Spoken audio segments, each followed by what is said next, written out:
Etheridge, New Testament. The preaching of Matthew the Apostle. And he ascended into the ship, and went over, and came to his city. And they brought to him a paralytic lying on a bed.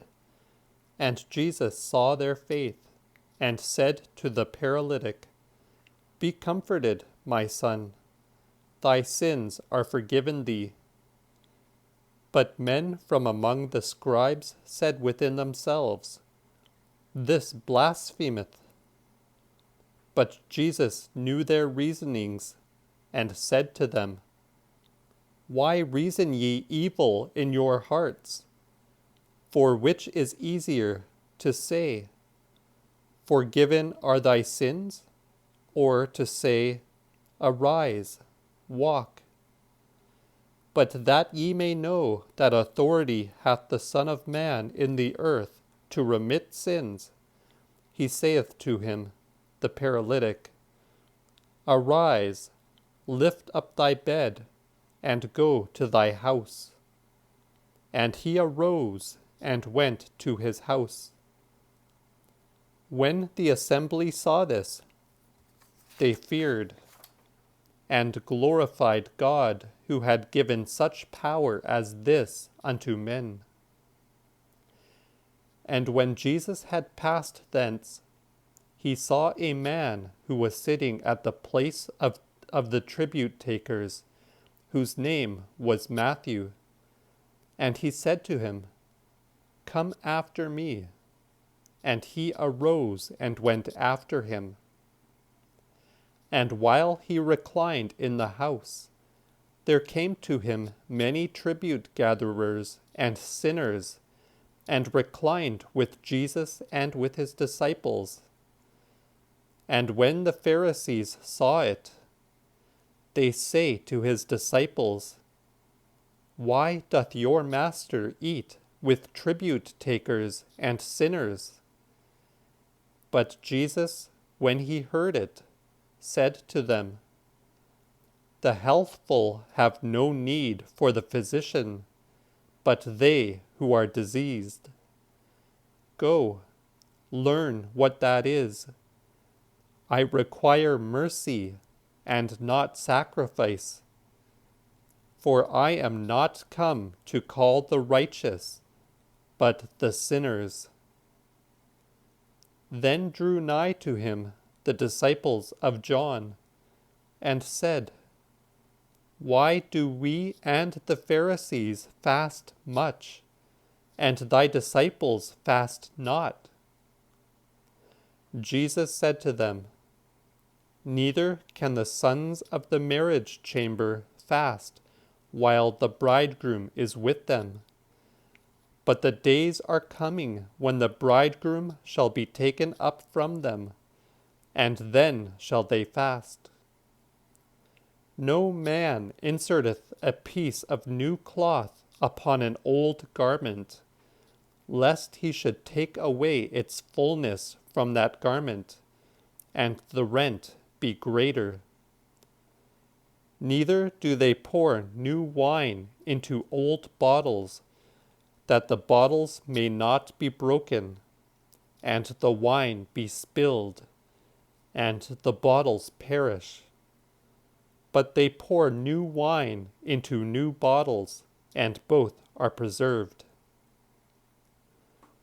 While he spake these words with them, a certain chief came, drew near, worshipped him, and said, My daughter is now dead, but come, lay thy hand upon her, and she shall live.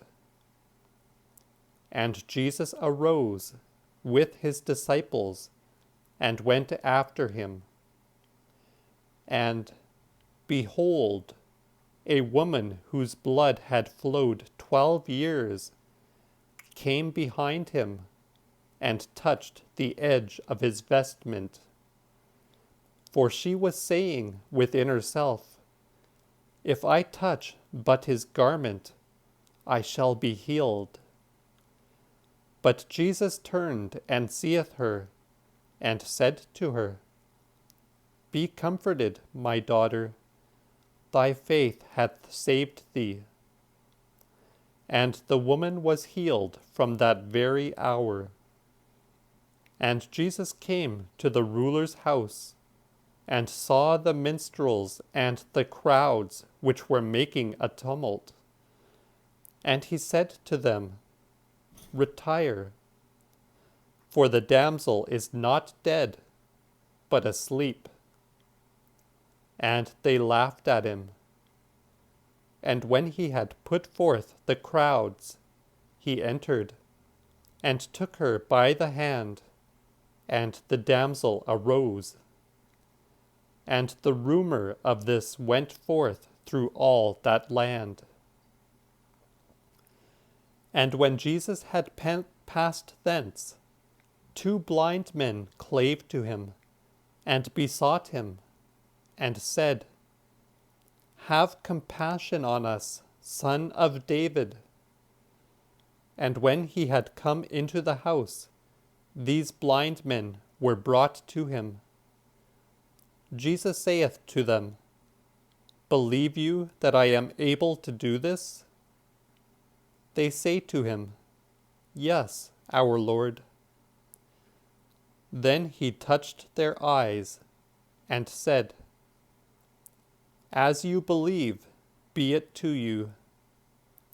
And immediately their eyes were opened.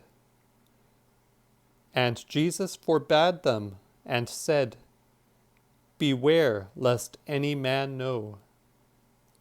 But they went forth and spread the report of it through all that land. And when Jesus went forth, they brought to him a dumb person in whom was a demon.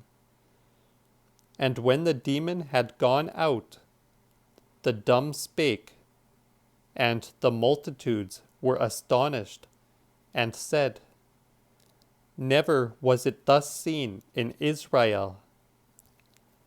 But the Pharisees said, By the chief of the devils he casteth out devils.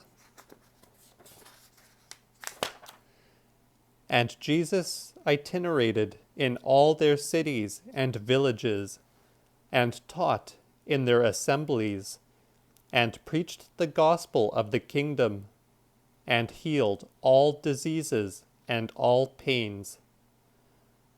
But when Jesus saw the multitudes, he had compassion upon them, because they fainted and were dispersed as sheep that had no shepherd, and said to his disciples, The harvest is great, and the laborers few. Ask, therefore, from the Lord of the harvest, that he would thrust forth laborers into his harvest.